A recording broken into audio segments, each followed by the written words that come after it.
Hallo mense, ek hoop het gaan goed.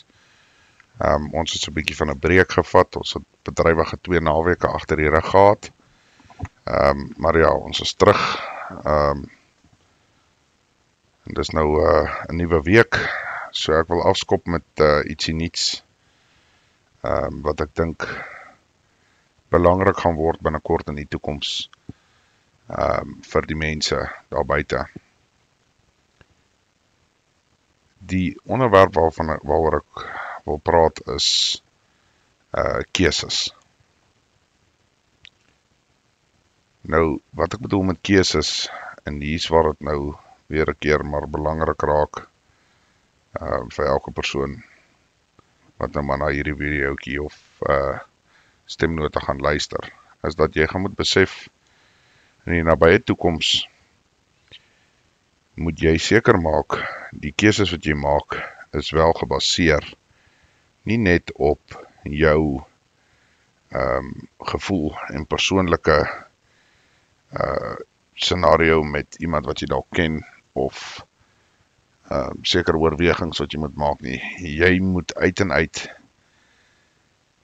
regtig nou probeer fokus en jou lewe op so standaard kry of ten minste met jou hemelse Vader dat jy gaan nie meer 'n keuse hê om net loslik goed te doen en te sê en die verkeerde keuses of dom keuses te maak nie. Ek dink daai tyd is nou iets van die verlede.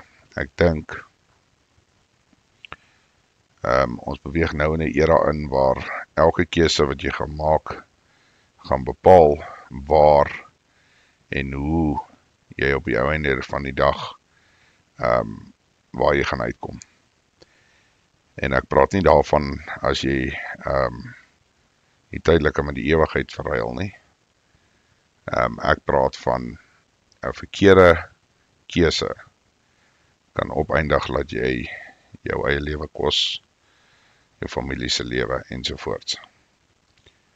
So ek dink is belangrik dat die tyd raak nou, of die tyd is van so, of ons beweeg in so era aan, dat jy gaan moet seker maak, dat enigiets wat jy doen, enige keuse wat jy maak, moet jy maar op die volgende baseer. Onthou nou mense, hier is my opinie, maar ek glo ons sal moet werk op die Bybel, ons sal moet werk op die Vader,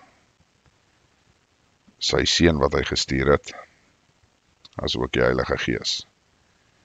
So as jy 'n keuse moet maak, begin nou al in jou proses werk van hoe jy die Vader sal vra om jou te help met daai keuse, en wat is op jou einde van die dag vir jou belangrik, en wat is bepalend. Julle het almal gesien wat nou besig is om te gebeur in die wêreld, met Iran ensovoorts, so julle almal kan maar die berigte gaan kyk, ek gaan nie uitbrei daarop nie, dis openbloot vir almal. Maar ek dink tog, ons moet nou begin besef, ons gaan nou voor die deur kom, soos wat dit nou maar was in 2019, met keuses wat ons moet maak, en besluite, wat bepalend op die einde van die dag gaan wees, om jy gaan ander een kant toe of die ander kant toe. So, ek wil net hê, julle moet begin kyk daarna. Ek gaan in die volgende paar dae gaan ek bietjie uitbrei daarop, goed wat my regtig bekommer, goed waarvoor ek voel mense moet uitkyk. Dan nou mense, dit is nie profeties of enige so iets nie, dis maar net goed wat op my hart druk, en wat my regtig op hierdie stadium nogal redelik baie bekommer, en ek dink nie die mense besef heeltemal waartoe ons beweeg nie. En dit is ook nie om iemand bang te maak nie, as jy die Bybel lees, sal jy sien, ons het nie 'n gees van vrees nie, maar 'n wyse man sien moeilikheid kom en doen iets daaromtrent. So, dis hoekom ek nou maar so vinnig hier aan wil raak hierdie week. En dan nou die bespreking maak rondom hierdie verskillende probleme wat ons, as jy nie verstaan nie, gaan jy openbloot daarin instap. En dit kan vir jou op die einde van die dag vreeslike moeilikheid veroorsaak, soos ek sê. Al is dit nie jou lewe nie, is dit dalk jou familie of vriende ensovoorts wat in die slag kan bly.